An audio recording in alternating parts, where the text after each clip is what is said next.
All right, we talked about last week that Elijah, he's called Elijah the Tishbite.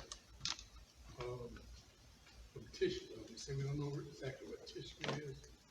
We know what Gilead is. He comes out of nowhere. Don't have any genealogy. We don't know who his dad is, who his mom is. He's out of nowhere. He comes up to this king, Ahab. Ahab's the king. Ahab assumed he is ruler. He's all powerful, all knowing.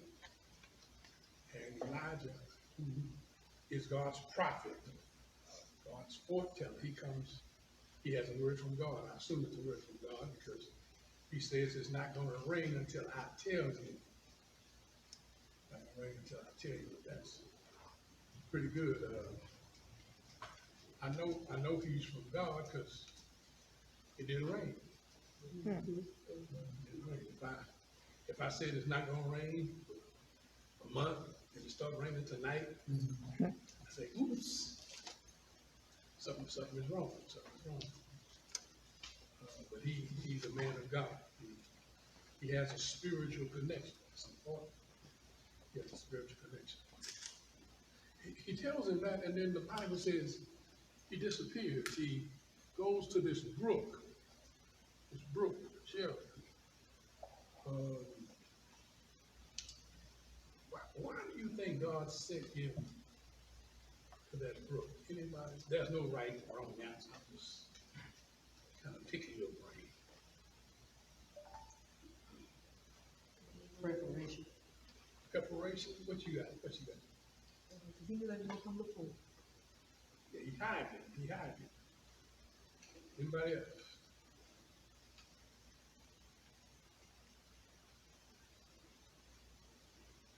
God is perhaps protecting him from the wrath. Said last week Ahab probably thought he was a nutcase. We 1 Kings chapter 17, verse 7 verse.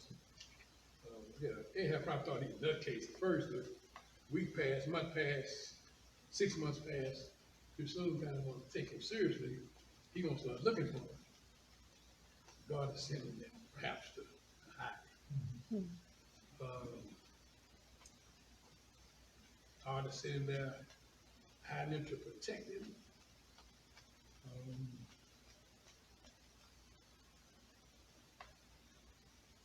Maybe God just wants to talk to him.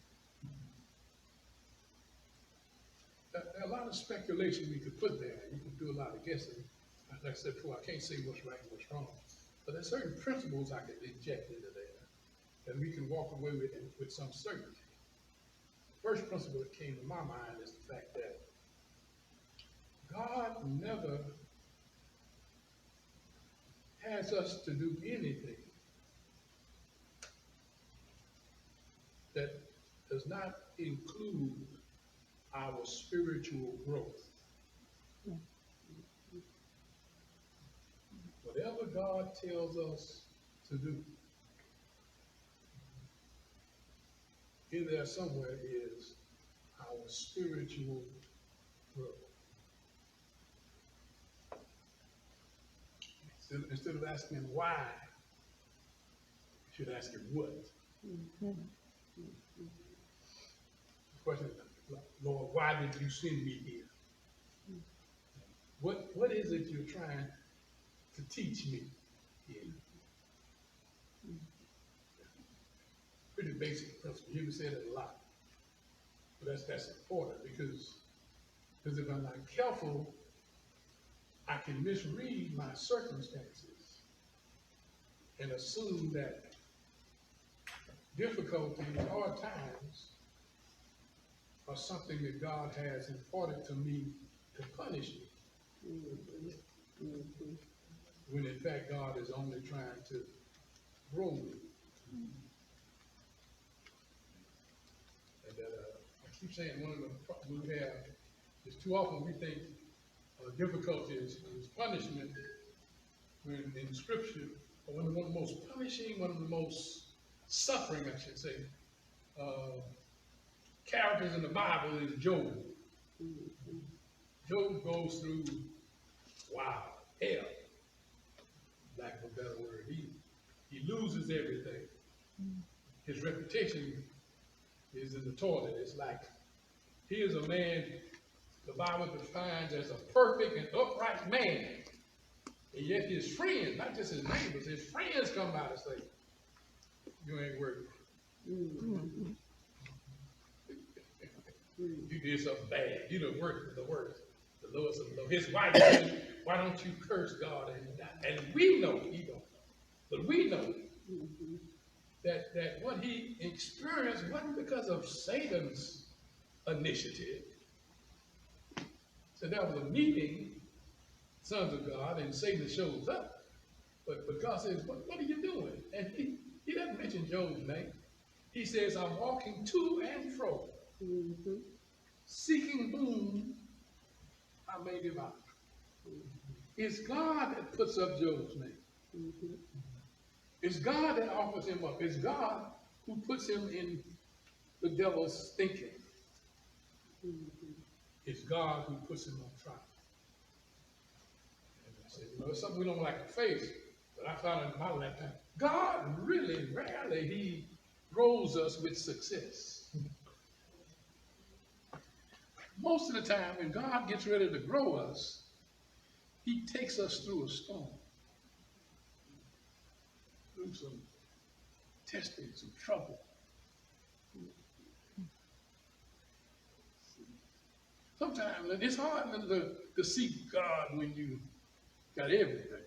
When you have everything, it's almost like you don't really feel like you need God. Well, I'm doing good. I don't have to pray for no food. My fridge is full. I don't need to pray for money. My bank account is pretty solid. I need to pray for a bigger car. I got the top line. I don't need to pray for a bigger house. I got it. Just about everything I want, I have it. I really don't need to bow to God. But oh, when the crisis comes, when the crisis comes, you don't have to beg folks to come to church during the storm. Whatever else is going on, God is trying to teach Elijah something. Wow. You know what he's trying to teach him? He sends it by a brook. Brook is water. He's already told him it's not going to rain. But he sends him by a supply of water. He got his own water supply, so he doesn't have to worry about getting thirsty. And then he does something really unusual. It's a miracle. It's miraculous. He says, I'm going to send you food, but I'll send you food by a raven. I'll send you food. He's already in a desert place. It's going to rain a whole lot anyway. But I took care of the water. I got you right there by a brook. You're going to worry about the water. And I'm going to send you food by a raven, a scavenger, a bird that's not known for sharing. He's not known for gourmet food either. He's a scavenger. And yet, he says the raven is going to bring you some food. Every day. Every day. Every day. I wonder what God is trying to teach you. I wonder what God is trying to teach you. He's a spiritual man. No, he's a spiritual man. You know, because God has already used him to make a declaration that God could only tell him. He's not going to just say it's not going to rain on his own. It has to be inspired by God. God tells him to go talk to the king and tell the king. God is going to put it in order. And so he's the spiritual man. One writer was saying, I think that boy again, he was saying it was his boot camp. He talked about how he was in the service Marine boot camp. Sometimes I think some guys write just to brag on what they've done. But I don't see boot camp here. I don't see any tearing down. Could be, God could be tearing it down. But to me, I think God is preparing him for the next step. He's preparing him for the next step.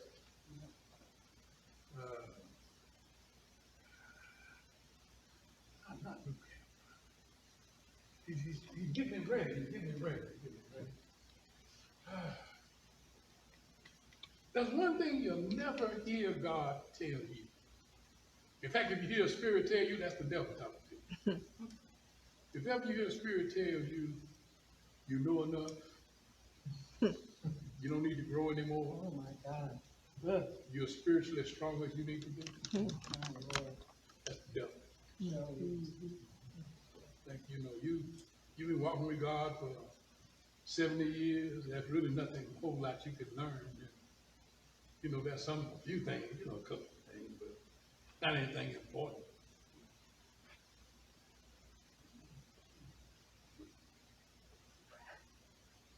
That one of the things you got to come to grips with, no matter how strong you think you are spiritually, there's always room for growth. Not only is there room for growth, growth is a necessity in our spiritual walk. God is not a God of stagnation. God is not a God of marking time, staying where you are. Oh yeah, he said stand still, but not stand still, you know, geographically, and not move spiritually. Because I'm in the same spot, don't mean I haven't grown. I can be in the same spot and still rising. I can be in the same spot and still growing. I can be in the same spot and still getting larger, spiritually larger. You can do it this way too, even, but that's another something. God is a God about growth. So whatever else it is, I conclude that he has Elijah by this brook to isolate him, to spend time with God. He wants to spend time with him. He wants to spend time. You ever see all the time, I have a problem with people who say they're bored at church. It's easy to get bored at church if you're not tuned in. It's like a light. You get a light and you don't plug it in, it's not going to shine. You got to plug it in. But now it's hard. It's hard to plug a cord into the socket and say the current is cold. You don't believe me? Take a piece of wire. Hold on to it real tight. And stick it in one of those sockets. And see how cold it is. It's not cold. But I can plug in the circuit and the light not come on. You see, because I'm connected don't mean I'm going to illuminate if I don't have my switch on.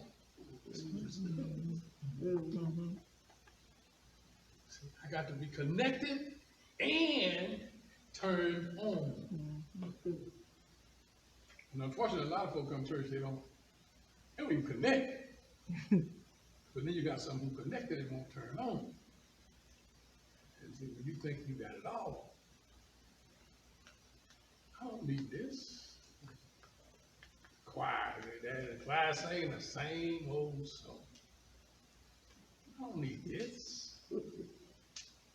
Deacons reading the same old verse. I mean, one time I was thinking about it last night or this morning, probably both. When I was at Bethel, they used to read the same verse every day. And because they read that verse,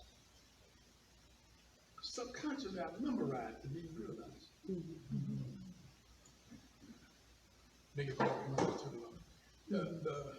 My daddy, when he started pastoring, he would read, open up every service called the worship, was the 67th Psalm. Everybody turned their Bible 67th Psalm and they would read them. And at one point I'm standing there and I don't have a Bible. And I looked in the pew, there's no Bible in the pew for me to grab. I said, no, there ain't no Bible. I just started, I said, I just go as far as I can. And it was only then I realized that I memorized it. I wasn't trying to memorize it. I wasn't trying to commit it to memory. I just every Sunday, we read the same verse. And without me knowing, knowing to me, I had committed it to memory.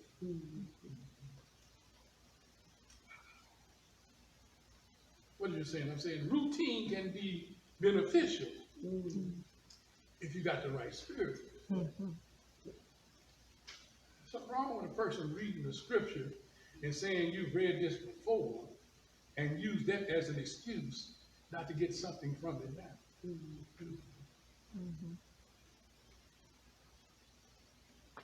Question.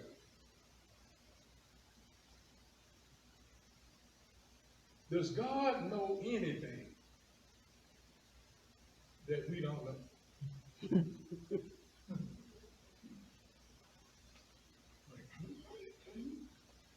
Huh? We say God is infinite. He has infinite, he knows everything. Okay.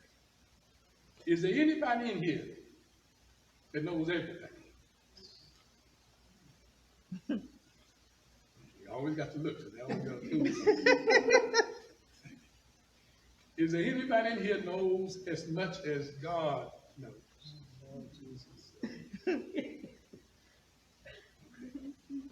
Question. But if God has all this knowledge, all this information that I don't have, how can my spending time with God to learn something be bored? Never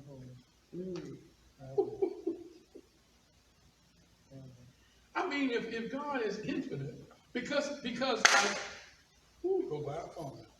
I learned something last week, doesn't mean I can't learn something today. Why? Because God is infinite. Because I prayed last night doesn't mean that I need to pray tonight because I learned all I need to learn last night. I suspect if I really want to be a sponge, I suspect God has some guidance for me today that he didn't have for me yesterday.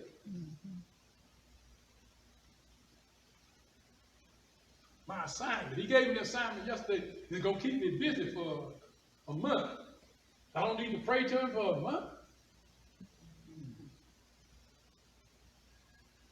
He tells Noah to build an ark.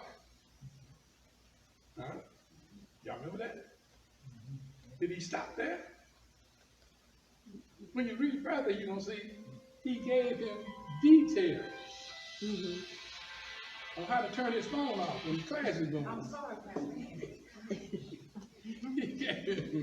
He gave him details on how to build the ark. What were the dimensions going to be? How to put it? Where to put down? You see what I'm saying? God doesn't just give you an assignment. God can also fine-tune what he's already told you. He don't just throw you in the water and hope you can swim. What are you saying, Haynes? Well, then, I can understand that. I said, every strong spiritual person has a strong prayer life. Because prayer to them is not just rote memory. It's not reciting some little something you say. Prayer to them is about communicating with God. And more than talking to God, is listening to God's guidance. Yes. Yes. That, yeah, if it's blank, yeah, sometimes it is blank. I'm not getting it. I can't tune in. It seems like I'm not receiving it. Well, if I can't receive it, I need to call God spiritual repairman. Since I can't receive it, Lord, let's talk about my receiver. Let's just work on my receiving. That since I'm not receiving clearly, you need to work on what it is that's hindering me from being able to receive what you're telling me. See what I'm saying? Is anything boring in that? It's hard to be bored when you're learning. It's difficult to be bored when God is guiding you. When He's telling you something you need to know. I'm fascinated with YouTube. YouTube is kind of, and it's crazy. I mean, I'm almost inclined to make a rule. Oh, y'all can't have phones in church because, folk can Google everything. You find that I'm going to preach about Elijah today. They don't start Googling it. They want to check all the facts. So, I'm a kind of guy, I do this handyman routine at the house, and certain things. Okay, there really is nothing you want to put together that you can't go on YouTube. That's right. And they will show you. I just tell you. They will show you how to do it. Huh? And then, you don't just get the same repairman every time. Sometimes you get 4 or 5 guys showing you the same thing on how to do it.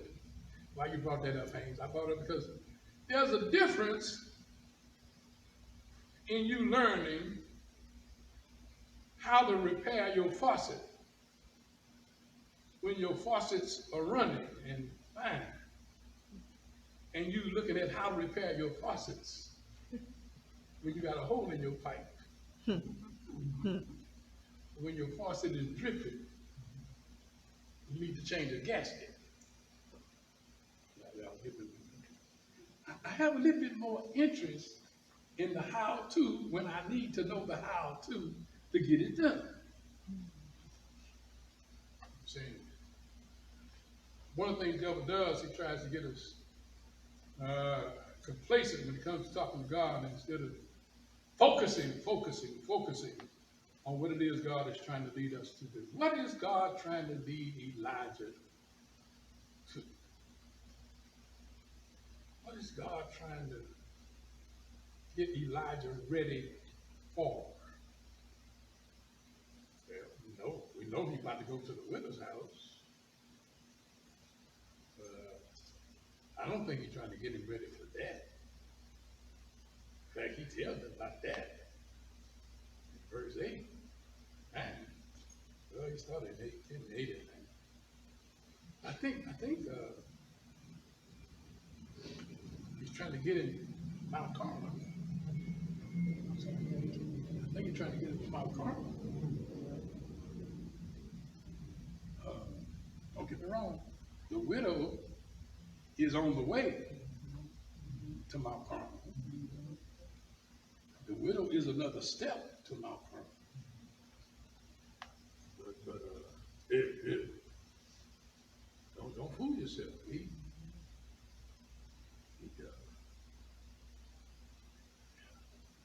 He needs to do some transformation, some growth, some spiritual maturing between the brook and Mount Carmel.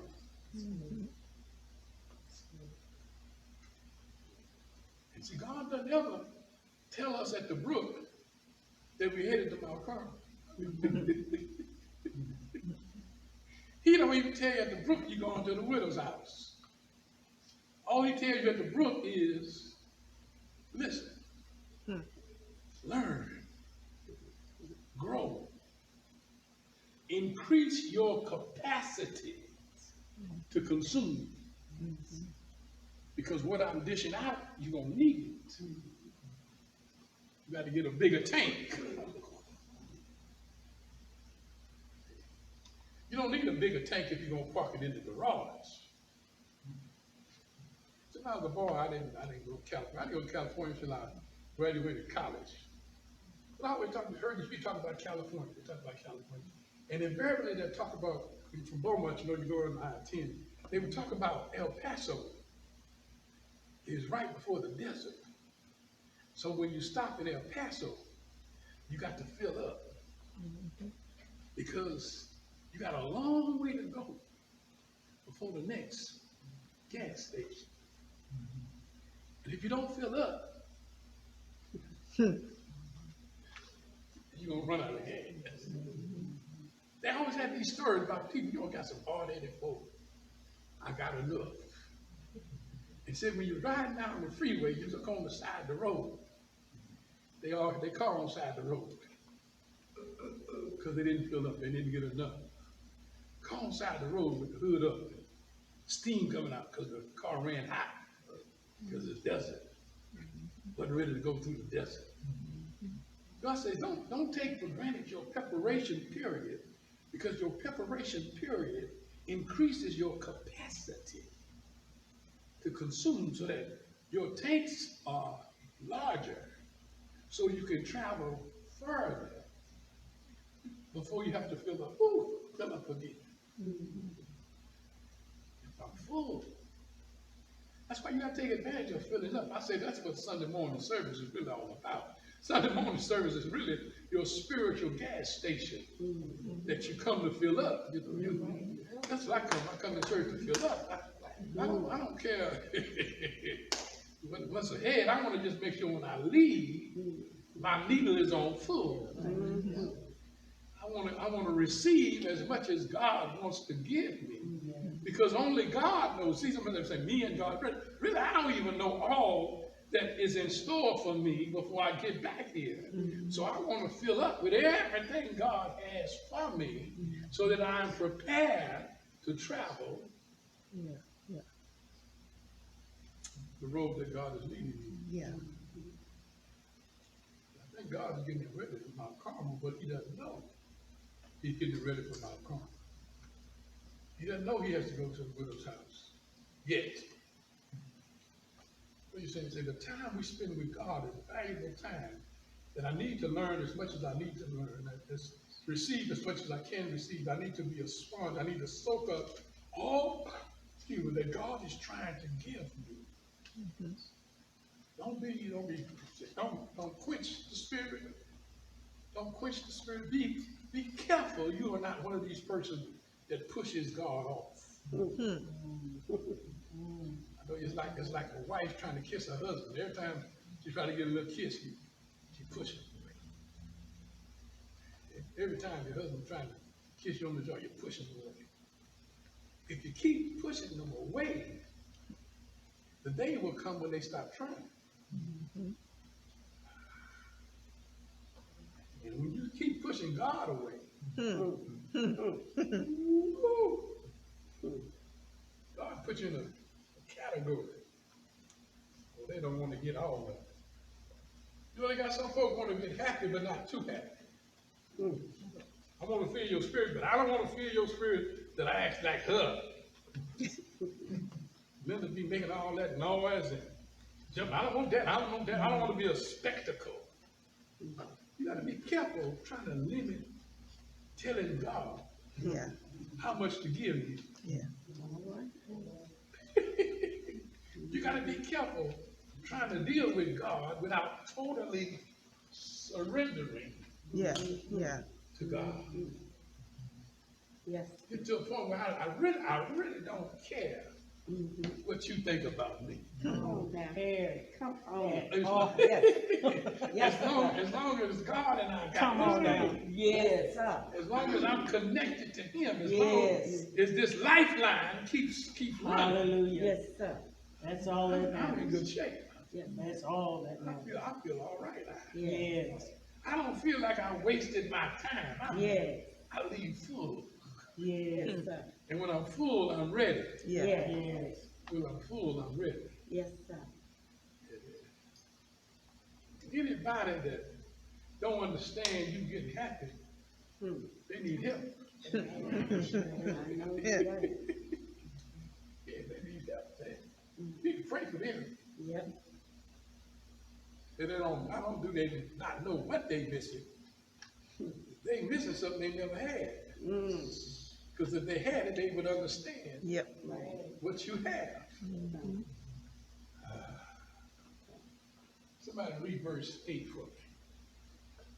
Well, I'm sorry, read verse 7. Verse 7. And it came to pass after a while that the brook dried up, because there had been no rain in the land.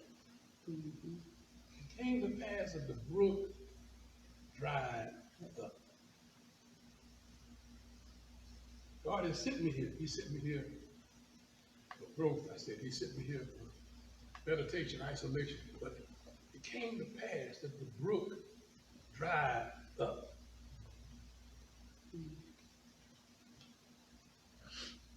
Why did the brook dry up? It's through growing.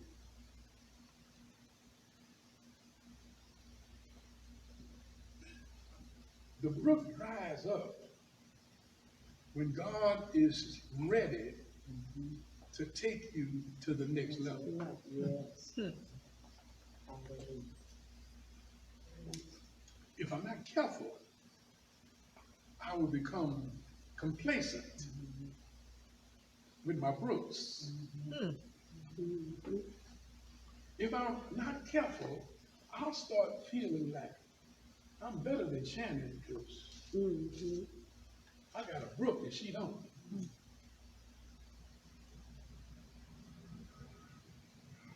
And one thing you're gonna find out about God, God will always allow all of our brooks to dry up. Yes. Yes. They don't dry up the same day. They don't dry up all at the same time. But every last one of us in here has experienced our brooks drying up. Like I said earlier, I don't misread it. Don't assume that because my brook is dry, that God is trying to punish me. Instead of asking, why has it dried up? What is God trying to teach me? I need to know what is my next step. What is it that God wants me to do next? But as sure as I'm standing here, your brook will dry up. Brag about how much water you got now if you want to. And I got water you don't have. I'm boldly, I'm spiritual. There's a famine in the land. There are people who are looking for water. But I don't have water. I got running water right here. Got a brook right here. I don't even have to walk far. I'm living right by a brook. And the raven is delivering my lunch every day. Every day. The Bible doesn't say it, but I assume, Brother Clint, that not only did the brook dry up, the raven ain't coming today.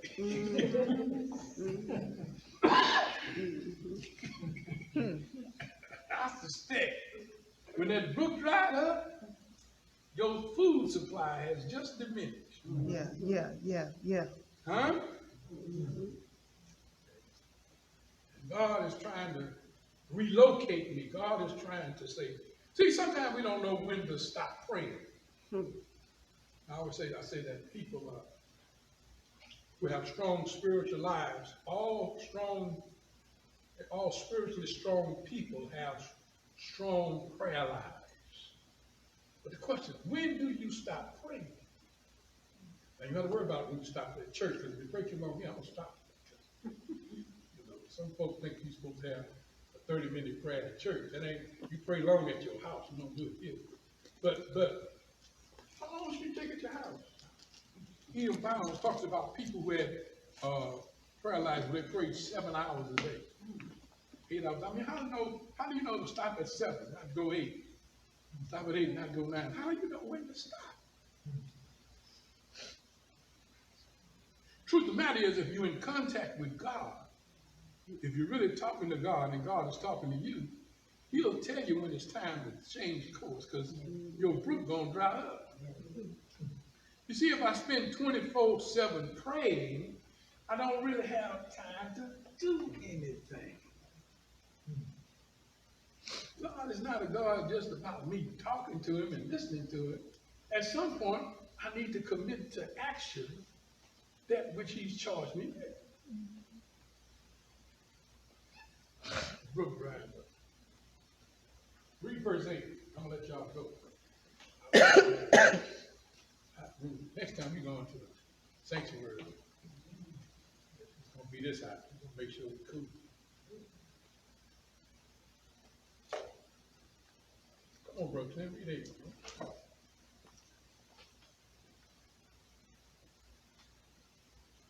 Then the word of the Lord came to him, go at once to Zarephath. Whoa. Is that 8? Then the word of the Lord came to him. Thank you. That's it. That's all I need. Okay. Then the word of the Lord came to him. I said he's there. He's in communion. His brook has dried up. Then the word of the Lord came to him. Why I stop there? Because we're going to talk about the rest of it next week. It's not really important what comes next. What comes next is what's important. The word of the Lord came to him. That's confirmation. Yeah. The word of the Lord is telling him, yeah, time out. The brook didn't just dry by accident. You know, don't wait for the raven. You have another assignment. Yes. The word of the Lord speak to him. I'm ready to promote you. I'm ready to send you to your next assignment. Yeah. I said, God is not a God of stagnation. God is always a God of growth. But you know what something else I thought about God? God will never grow you without giving you an assignment. Yes. That causes your growth to be necessary. Yes. He grows you because he has a purpose for you. Yes. He grows you because he has another step. See, this walk is not, again, it's not a walk of stagnation. It's not a walk of marking time. It's not a walk of staying in the same place. I get scared if you're spiritually in the same place today that you were a year ago, something wrong. Something very Wrong. I mean, if you were in the same place in June of 21 that you were in June of 19, and you're going to use the pandemic as an excuse, something wrong with you. We can't use Corona for an excuse. Corona is just another means, another method God uses to grow me to the next level. Yes. I mean, how you preach there with that? Nobody in the building. I said, well, I've never preached. And definitely nobody was in the building. But you know what I mean? Ain't that many folk. You know, I don't preach to the number of folk.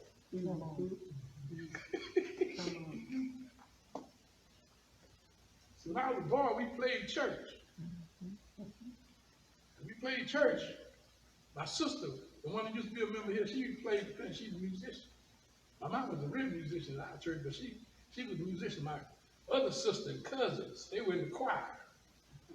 Another cousin, he was a deacon. Another cousin was an usher. I was a preacher. When it came to preaching time, I preached. I didn't pretend to preach. Because we went to Sunday school. When we go to Sunday school, they gave you some little cards with some Bible stories on it. So I knew most of the Bible stories before I was old enough to read them. In fact, it wasn't until I was old enough to read them to find out they lied to me about some of them. That's another story. We played church. I remember one time my daddy was asleep. He didn't tell me. It wasn't until I could hear him over night. Their baby was next door, right next door. Daddy was supposed to be taking a nap, and I was preaching in the room. He was in our room, I was preaching. I figured he could sleep. I wouldn't have been trying to preach if I knew he was awake. I was preaching. I heard him the next night. He was talking to my mama. They didn't know I could hear him, but I won't tell them. So sometimes you pick on some good stuff. You keep your mouth shut. Pick up on some good stuff, you keep your mouth. But I could hear him. He said, that boy Albert was preaching. And I say, that boy Pete, they play church all the time. That ain't nothing new. I said, no, he was really preaching. Oh, I didn't know how to fake it. I knew the Bible story. That's what the preacher did in the old days. They tell the story. Tell the story. I went to Louisiana, lived when I was only 12, whatever. But we was playing church again in the back room. And this guy, he's wino, he's alcoholic. He's outside in the dark, looking through the screen door. They used to have screen doors back then. You know what it's like. And he listened to us the whole time. And it wasn't until we realized he was out there. He said, that boy's preaching. He grabbed me and took him to his mama. This little boy can preach. And I brought my little entourage with me. We went down the street. And they let the dining room table be my pulpit. And all these grown folks gathered in the dining room and living room to hear this little boy preach. And I preached. All I did was tell the story. Same story. I didn't tell the same story he heard. I had more in my repertoire, but I told the story. What do you think? I could play church better than some folks can have church. When I started preaching for real, when I was called to preach, and y'all heard me say this before, I found out you got folk who will prostitute a young preacher. They're not interested in hearing you preach. They would invite me to preach in hopes that my daddy's members would follow me to their church to put some money in offering. So they want to use me to raise money. And Brother Clint, because I knew what was going on, a lot of times, most of the time, I wouldn't even tell my daddy's members. I had to tell my dad. Wouldn't tell my daddy's member I was going. Because I don't like people prostituting church for me. So there was nothing for me to go preach. They had 5 folks, 7 folks. I have preached as many as 2 people. But I made a vow, if there are 2 people there, I'm going to preach as hard to the 2. Yes. Come on here, somebody. Yeah. As I will to 2,000. Yes. I liken it to hunting.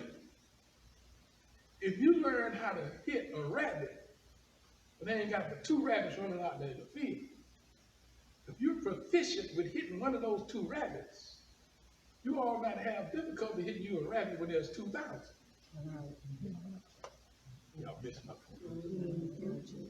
What are you saying here? I'm saying, when the pandemic comes, I ain't counting no numbers. I'm not preaching for numbers. I'm not preaching even for the folk. I'm preaching for the Lord. God gets you ready. All that. Preaching in them back rooms and dining rooms. Outside, all that, God getting us ready to have church. So the pandemic is not an excuse. It's a stepping stone. Bethany has grown during the pandemic. I said, well, we don't have as many people. But you know what? We have better church. Our services are more spiritual.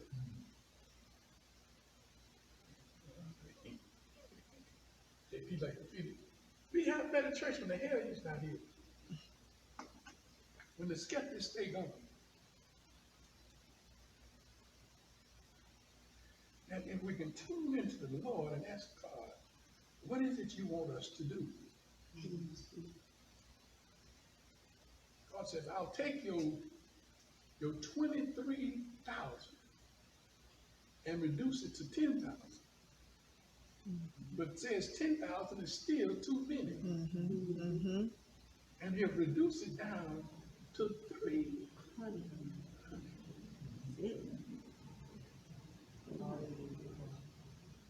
And I can do more with the 300. Remember, the folk they fight are 262,000 folk. You know what I'm saying?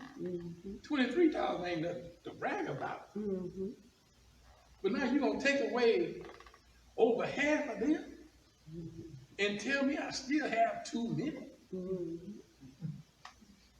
God said, I'm not a God of numbers. I'm a God of sincerity. Yes. I don't need numbers. I need sincerity. I need folk of faith. I need folk who trust in me. I need folk who will be willing to be used by me. But more importantly, once we won the battle, they will give the glory, the credit to me. Yes. Glory to God. Yes. Gotta know it's God. It's God. It's God. That's all I'm saying. Yes. That when I stop preaching for Haynes and start saying, well, if some preaching is done, it's God. Choir need to stop singing just for themselves or reputation. If some singing is done, it's God. If worship happens, it's because God makes worship. Yeah.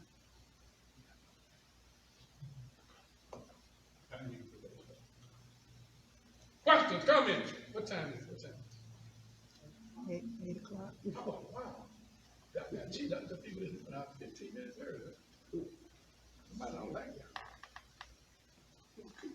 Questions, comments?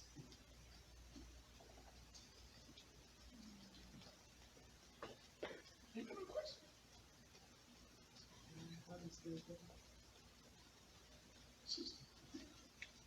Sister McDonald don't have no question. Y'all in trouble. All right. Sick report. Yesterday was Reverend J.P. Easley's birthday.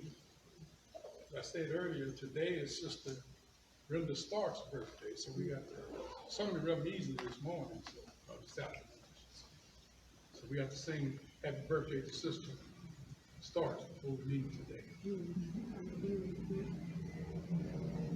Anybody else got a birthday this week?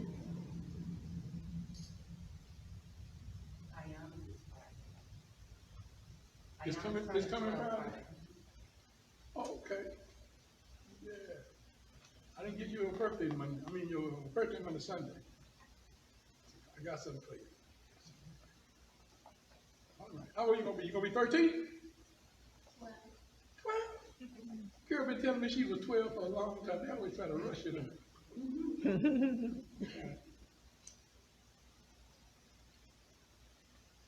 Anybody else? Think I need that. All right, let's sing to these two ladies. 1, 2, ready, sing. Happy birthday to you. Happy birthday, happy birthday, happy birthday to you. Y'all should join the choir. Y'all can sing pretty good. Happy birthday.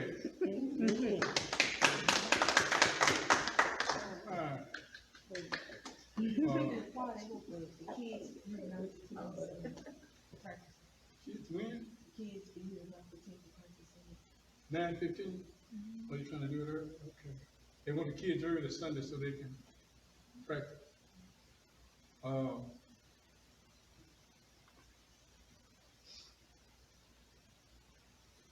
Brother Evan's son's funeral is coming Saturday.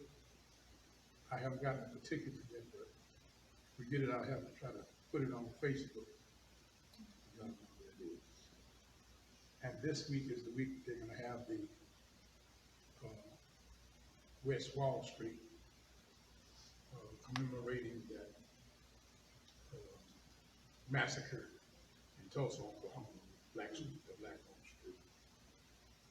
said they're gonna have some pretty nice goods, so spend some money.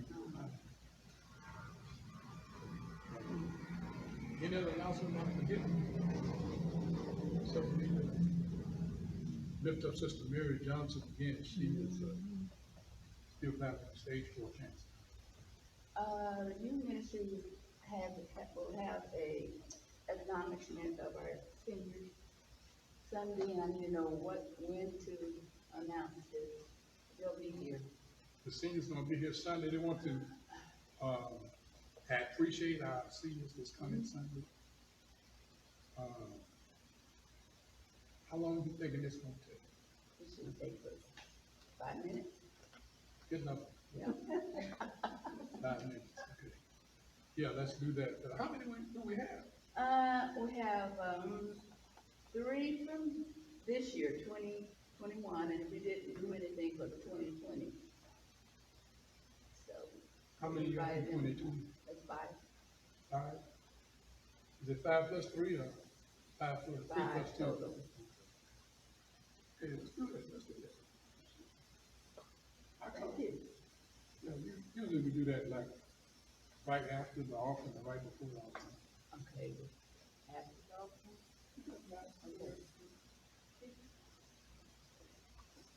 Anybody else? Anybody else? Got something? Glad to see you here, so glad to see Sister Sam again. Been a faithful attender. And again, I apologize for the heat. I was here, so please. I promise you, if you come next week, you won't sweat.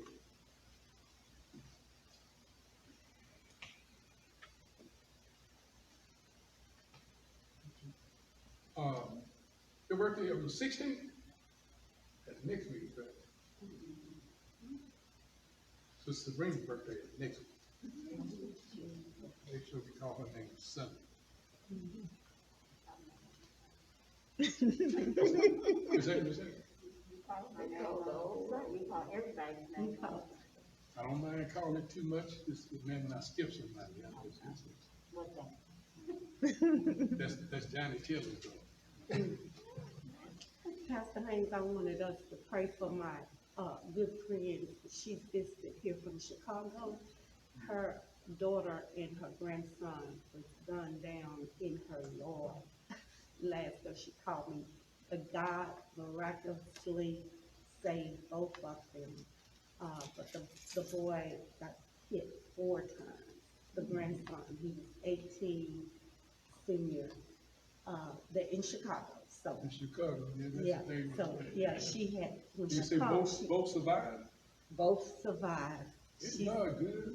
yeah, she called me just because she said she spoke in the heavenly language and pleaded with God to just cover them, and so thankfully we just started praying, and he's out of ICU. The daughter, bullets just went through her thighs, but she can't walk. And Went through so- both sides? both.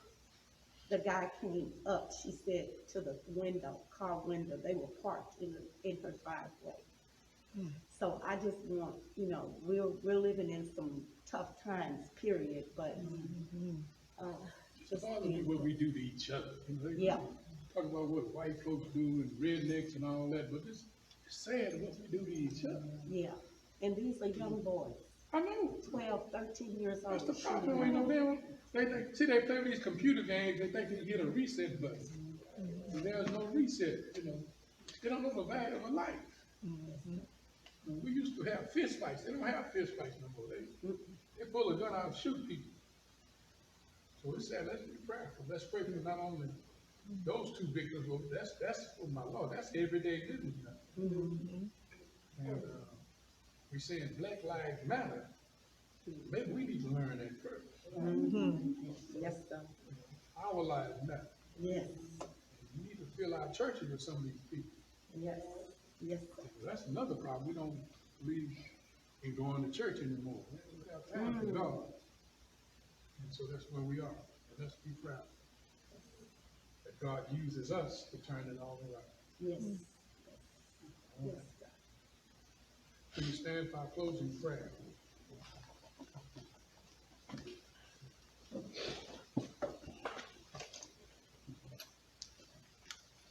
Brother Benny, Yes, sir.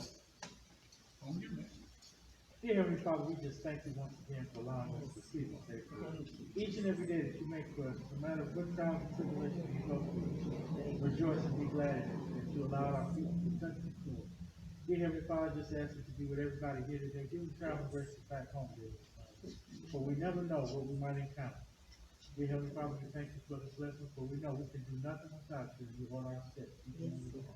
We love you, we adore you. We pray these and all the blessings you bestow on us. In thy heavenly Father's name, Jesus Christ.